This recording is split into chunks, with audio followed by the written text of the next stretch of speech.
There's a lot of talk about inner child work, and usually that period of time is like 5 to maybe 12 years old.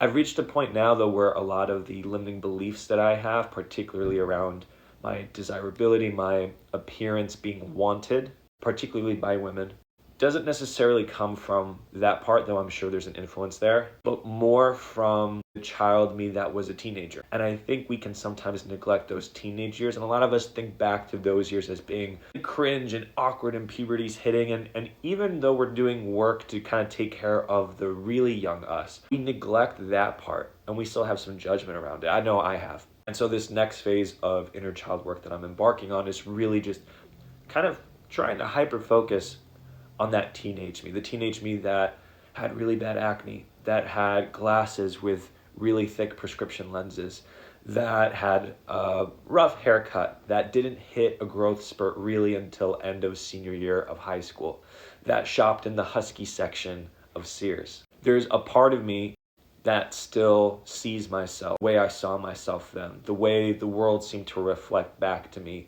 how I came across. And it's just really interesting because I look at recent pictures of me and then look at those pictures of me then.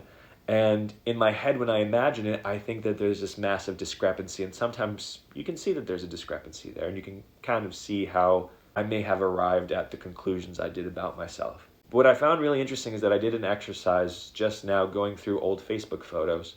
And this may sound weird, but I was surprised to see how much of myself is in those pictures of me then. It wasn't as bad as I thought it was. But I just find it interesting now as a 33-year-old adult looking back at those pictures of 16-year-old me, 17, 18. It wasn't as bad looking as I thought I was. It still wasn't great. Puberty isn't great for a lot of us. But compared to the exaggerated view I have in my head, it wasn't that bad. And so anyways, I'm sharing this to bring light to that age range for inner child work, and maybe also take a look at the you from that age, because we still carry that with us too. If you haven't looked in a while, to go back and look, and I think you'll be surprised at how beautiful you really were, and that our imaginations can sometimes be our enemy.